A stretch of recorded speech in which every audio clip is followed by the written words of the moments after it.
दोस्तों नमस्कार।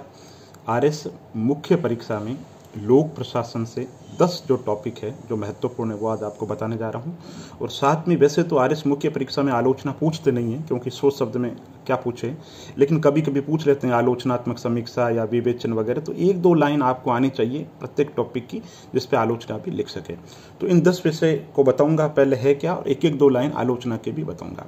व्यवहारवाद क्या, सबसे पहले व्यवहारवाद लोक प्रशासन की वह विचारधारा है जो ये कहती है कि देखो, पॉइंट रटना, आप मानव व्यवहार का अध्ययन करो। पहली बात, मानव व्यवहार का वैज्ञानिक तरीके से अध्ययन करो। क्या होना चाहिए की बजाय क्या है पे अध्ययन करो। तो व्यवहारवादी विचारक कौन है? Herbert Simon, Waldo, Chester Barnard व्यवहारवादी विचारक हुए, और इन्होंने कहा कि लोक प्रशासन का वास्ता जिन चीज़ों से पढ़ने जा रहा है वो मानव है। इसलिए जब तक प्रशासन मानव व्यवहार का अध्ययन नहीं करेगा तब तक सफल नहीं हो सकता। और मानव व्यवहार बिल्कुल मैक्रो से माइक्रो, मतलब बहुत छोटे छोटे टुकड़ों के अंदर में मानव के व्यवहार, जैसे नेतृत्व, जैसे अभिप्रेरण, जैसे अनौपचारिक, छोटे छोटे टुकड़ों के अंदर अध्ययन होना चाहिए। मानव व्यवहार का अध्ययन होना चाहिए, वैज्ञानिक तरीके से अध्ययन होना चाहिए, क्रमबद्ध तरीके से अध्ययन होना चाहिए, सूक्ष्म अध्ययन होना चाहिए, और वैचारिकता की बजाय व्यवहारिक अध्ययन होना चाहिए। और समग्र की बजाय टुकड़ों के अंदर, छोटे छोटे टुकड़ों के अंतर्गत बांट करके अध्ययन होना चाहिए। तो मानव व्यवहार अगर रटना है तो मानव व्यवहार का वैज्ञानिक तरीके से अध्ययन, माइक्रो अध्ययन, ठीक है, और वैज्ञानिक अध्ययन, माइक्रो अध्ययन ही व्यवहारवाद है। तो व्यवहारवाद में किस बातों पे जोर देता है? मानव व्यवहार पे जोर देता है। और बाकी मानव व्यवहार के साथ में नेतृत्व, अभिप्रेरणा, मनोबल, भागीदारी, इन चीजों की भी जोर देता है। आलोचना क्या है मानव व्यवहार का? आलोचना का पॉइंट यह है कि भाई मानव व्यवहार का वैज्ञानिक जो अध्ययन नहीं किया जा सकता। मानव पल पल परिवर्तनशील है, मानव का स्वभाव पता ही नहीं चलता, तो मानव व्यवहार का वैज्ञानिक तरीके से अध्ययन कैसे करोगे? मन जो है विषय ही मनोविज्ञान का है, उसका वैज्ञानिक तरीके से अध्ययन कैसे करोगे? पहला पॉइंट। दूसरा पॉइंट लेते हैं टेलर। टेलरवाद वैज्ञानिक प्रबंधन की नींव रखी थी टेलर ने, आपको पता ही है। उन्होंने कहा कि पहले संगठन के अंदर जो काम करने के तरीके हैं वो अनाड़ी तरीके हैं, थंब रूल है, अंगूठा नियम है, अनाड़ी तरीका था। तो क्या करो कि काम के अंदर विज्ञान लेकर के आओ, काम में विज्ञान लेके आओ, प्रबंधन में विज्ञान लेकर के आओ। वैज्ञानिक प्रबंधन कैसे लेके आओ? जिन कर्मचारियों का आप चयन कर रहे हो, श्रमिकों का, उनके वैज्ञानिक आधार पर चयन करो, उनको वैज्ञानिक आधार पर प्रशिक्षण दो, उनके काम का बंटवारा कर दो, और कार्य का मापन कर दो, वर्क की स्टडी करो कि कैसे काम करना है, कितना समय लगना है। बोनस सिद्धांत, जो ज़्यादा काम करे उसको ज़्यादा वेतन, जो कम करे उसके लिए दंडात्मक व्यवस्था हो। कैरेटोरिस्टिक, यानी जो पुरस्कार और दंड की जो थ्योरी है वो होनी चाहिए। और उन्होंने कहा कि जो मनुष्य है ना, सिर्फ और सिर्फ आर्थिक प्राणी है, पैसों के लिए काम करता है, यंत्र है, मशीन है। ये बात टेलर ने कही थी। और टेलर ने आदेश की एकता का विरोध किया था और बोले किसी भी संगठन के अंदर आदेश की एकता पॉसिबल नहीं है। एक व्यक्ति, बहुत सारे जो उच्च अधिकारी है उनसे आदेश पालन करना पड़ता है, ठीक है। अब आज इसके विरोध क्या हो जाएगा टेलरवाद का? टेलरवाद का विरोध किसने किया? एल्टन मेयो ने किया। मानव संबंधी जो विचारक, उन्होंने कहा कि मनुष्य आर्थिक इकाई नहीं है, मनुष्य सिर्फ पैसों के लिए काम नहीं करता, उसे प्रेम चाहिए, उसे भाईचारा चाहिए, उसको भागीदारी चाहिए, उससे पूछो, मन का गुबार निकलने का मौका होना चाहिए।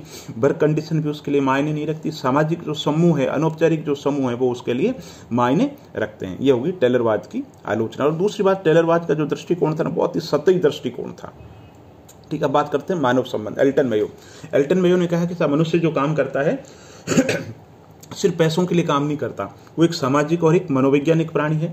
वो किसके लिए काम करता है? उसकी तारीफ हो, उसकी चुनौती हो काम में, उसको नेतृत्व दिया जाए, उसकी भागीदारी दी जाए, अनौपचारिक संबंध विकसित किए जाए उसके साथ में। तो ये टेलर के पॉइंट है। टेलर ने प्रयोग किए है ना, वेस्टर्न इलेक्ट्रिकल कंपनी शिकागो के अंदर प्रयोग किए थे, उनसे ये निष्कर्ष निकले थे कि मनुष्य सामाजिक और मनोवैज्ञानिक प्राणी है। ये बात हो गई। अब इसकी आलोचना कैसे करोगे? टेलर की इसकी मानव संबंध की आलोचना करनी तो मानव संबंध की आलोचना के लिए लिखो कि भाई एल्टन मेयो है ना, उनको आर्थिक तत्वों की या आर्थिक आयामों की जानकारी कम थी और आदर्शवादी विचारधारा है। हो गई सब। तीसरा, चौथा पॉइंट लेते हैं विकास प्रशासन। तो विकास प्रशासन, जैसे कि आपको पता है, यूएल गोस्वामी ने भारत में विकास प्रशासन शब्द का प्रयोग किया था। और जनरल बात करें तो वेडनर अमेरिका में, उन्होंने कार्योन्मुखी, लक्ष्योन्मुखी, प्रबंधोन्मुखी व्यवस्था की। और उन्होंने कहा विकास प्रशासन ऐसा प्रशासन है जिसका जो टारगेट है, जिसका लक्ष्य है वो विकास है। जिसका लक्ष्य क्या है? विकास है। विकास कैसा? आर्थिक विकास, राजनीतिक विकास, सामाजिक विकास, सारा जो विकास है उसका लक्ष्य है। अब विकास प्रशासन की आलोचना क्या करनी दोस्तों? आलोचना ये है, इसमें ये बताना है, ये एक आदर्शवादी विचारधारा है। है ना, कार्योन्मुखी भी हो, प्रबंधोन्मुखी भी हो, लक्ष्य पे भी ध्यान हो, जनता की भागीदारी भी हो, परिवर्तन भी हो, नवाचार भी हो। तो सारी की सारी एक तरीके से क्या विचारधारा, कैसी विचारधारा है, आदर्श विचारधारा है। तो आलोचना क्या हो जाएगी इसमें, आलोचना ये हो जाएगी, एक तो आदर्शवादी विचारधारा है और इसमें जो सरकारी तंत्र है, जो नौकरशाही है, उसका महिमा मंडन किया गया है, जबकि वास्तव में ऐसी आदर्श स्थितियां देखने को नहीं मिलती है। वास्तव में तो बहुत सारी नकारात्मक चीजें होती है। हो गया विकास प्रशासन। अब मैक्स वेबर की नौकरशाही की आलोचना। मैक्स वेबर जैसे मैंने बताया जर्मन समाजशास्त्री थे और उन्होंने कहा कि नौकरशाही है ना, सत्ता का कानूनी स्वरूप है और पूरी दुनिया के अंदर चाहे कोई भी देश हो, नौकरशाही जरूरी है। और नौकरशाही की विशेषताएं क्या होती है, आजीवन कार्यकाल होता है, काम के बदले वेतन मिलता है, उनको पेंशन की व्यवस्था होती है, रूल ऑफ लॉ यानी कि विधि का जो शासन है वो वहाँ पे काम करता है, काम के एक्सपर्ट होते हैं, उनके निजी काम और सरकारी काम अलग होते हैं। तो ये नौकरशाही की मोटा मोटी विशेषताएं हैं। अब आलोचना क्या है, मैक्स वेबर की जो नौकरशाही है उसकी आलोचना किसने की, मानव संबंध जो विचारक है उन्होंने कहा कि मैक्स वेबर का जो नौकरशाही मॉडल है बंद मॉडल है। दूसरी बात, ये विकासशील देशों के लिए उपयुक्त नहीं है। सिर्फ विकसित देशों को ध्यान में रखकर, यूरोपीय देशों को ध्यान में रख करके मैक्स वेबर ने ये नौकरशाही का जो मॉडल है वो तैयार किया था और भारत समेत विकासशील जो देश है उनके लिए उपयुक्त नहीं है। और मैक्स वेबर ने नौकरशाही की पॉजिटिव विशेषताएं बताई, जबकि व्यवहार के अंदर भ्रष्टाचार, भाई भतीजावाद जैसे बहुत से नकारात्मक गुण देखने को मिलते हैं। ये हो गए मैक्स वेबर की नौकरशाही की आलोचना। अब है मेजलो का सोपान सिद्धांत। मेजलो एक मानव संबंध विचारक थे। उन्होंने कहा, जैसे कि हिंदी में समझो, हम कहते हैं, शायराना अंदाज में कहता हूं आपको, कि उम्र दराज खुदा से मांग कर लाए थे 4 पल, 2 आरजू में कट गए 2 इंतजार में। और दूसरे शब्दों में कहूं तो जिंदगी उधार का थैला है, मिल जाए तो मिट्टी है, खो जाए तो सोना। यानी जो चीज मिल जाती है उसकी कद्र नहीं होती। ये की बात एल्टन मेयो कहते हैं। वो ये कहते हैं कि मानव की जो आवश्यकता पूरी हो गई ना, वो उसको संतुष्ट नहीं करती, वो उसको फुलफिल मोटिवेट नहीं करती। कैसे, उसके सबसे पहले आवश्यकता होती है, आदमी की क्या आवश्यकता होती है, सबसे पहले रोटी कपड़ा मकान।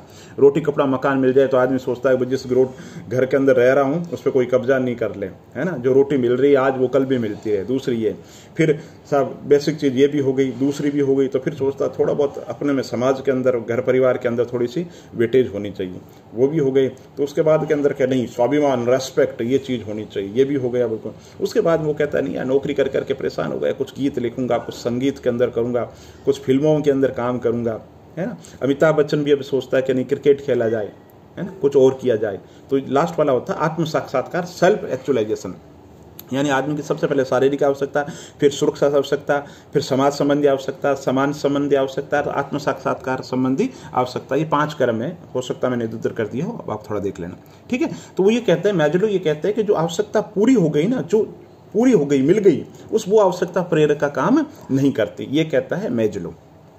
मेजलो की आलोचना क्या है दोस्तों, आलोचक ये कहते हैं कि मेजलो ने आवश्यकताओं का जो सोपान क्रम बताया ना, कि पहले शारीरिक आवश्यकता होगी, फिर सुरक्षा संबंधी होगी, फिर समाज संबंधी होगी, फिर स्वाभिमान संबंधी होगी, फिर आत्म साक्षात्कार, सेल्फ एक्चुअलाइजेशन संबंधी होगी। ये जरूरी नहीं है कि क्रम उसी रूप के अंदर हो। क्रम उसी रूप के अंदर एक आदमी हो सकता है, हालांकि जरूरी नहीं है, हो सकता है कि एक आदमी पहले को छोड़ करके तीसरे पे ज्यादा फोकस करे। तो ये मेजलो की आलोचना हो गई। मेजलो के बाद के अंदर लेते हैं शास्त्रीय विचारधारा। शास्त्रीय विचारधारा दोस्तों जो पुरानी विचारधारा है, जैसे हेनरी फियो, लूथर गुलिक, उर्विक, मुन्ने, रेले, यानी पुराने जो विचारक हैं बिल्कुल, वो एक तरह से शास्त्रीय विचारक, यानी क्लासिकल, जैसे हम कहते हैं ना क्लासिकल म्यूजिक, यानी जो बहुत पुराना हो।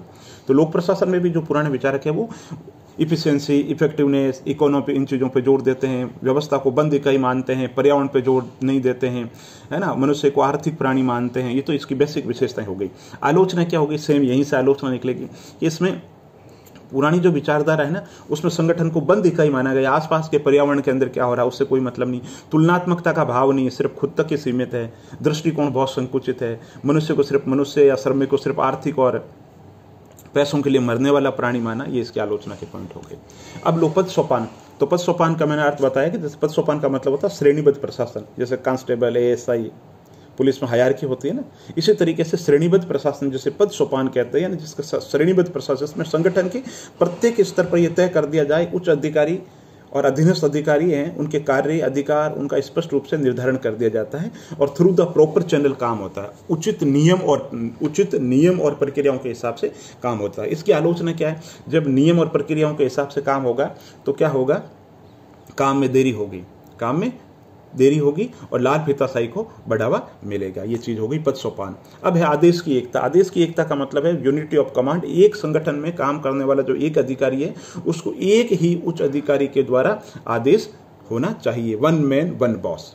ठीक है। अब इसकी आलोचना क्या, टेलर ने कहा कि साहब one man one boss possible नहीं है, एक ही संगठन के अंदर एक व्यक्ति को अलग अलग लोगों से आदेश मानना पड़ता है। और आज के विशेषीकरण के युग के अंदर माने, मतलब जैसे मानो बजट फिनांस से संबंधित काम है तो बजट के अंदर कोई किसी एक्स लाइन का एक्सपर्ट है, कोई किसी लाइन का एक्सपर्ट, तो अलग अलग लोगों से। इसी तरीके से मिलेट नाम के विचारक हुए, उन्होंने कहा किसी भी संगठन के अंदर दो तरीके के नियंत्रण होते हैं, एक तकनीकी नियंत्रण होता है, एक प्रशासनिक नियंत्रण है। जैसे डॉक्टर है, डॉक्टर मुख्य चिकित्सा अधिकारी है, उनसे भी अटैच है, और जिला कलेक्टर महोदय उनसे भी अटैच है। तो संगठन के अंदर ये पॉसिबल नहीं है कि आदेश की एकता का पालन हो। व्यवहार के अंदर एक व्यक्ति को बहुत से उच्च अधिकारियों से निर्देशन लेना पड़ता है। तो दोस्तों, लोक प्रशासन की मुख्य परीक्षा के पॉइंट ऑफ व्यू से आरएस के लिए ये मैंने सीरीज शुरू की है, और आप मुझे बता सकते हैं किस टॉपिक पर। मेरी कोशिश ये रहेगी पूरा समग्र प्रशासन। आप नए कैंडिडेट हैं तो आपको पता नहीं है कि क्या पढ़ना और क्या नहीं पढ़ना। जैसे कि आप मानव संबंध में पता नहीं क्या है, जबकि मानव संबंध कुछ है ही नहीं, 4 बातें बेसिक चीज। इसलिए मैं हमेशा कहता हूं संक्षिप्त के अंदर जो नोट्स बनाओ और बहुत कुछ बकवास के बजाय 4 पॉइंट लिख लो कि साहब ये एल्टन मेयो कहते हैं 5 पॉइंट है, कुछ भी पूछे चीजें यही हैं। इस तरीके से तैयारी करो, मस्त रहो और निष्काम योद्धा की तरह तैयारी करो। और वीडियो अच्छा लगा तो इसको लाइक कीजिए, और चैनल पे नए हो तो चैनल को सब्सक्राइब कीजिए, और वीडियो अच्छा लगे तो आप दोस्तों के बीच में इसको सोशल मीडिया पे शेयर भी कर सकते हैं। बहुत बहुत धन्यवाद।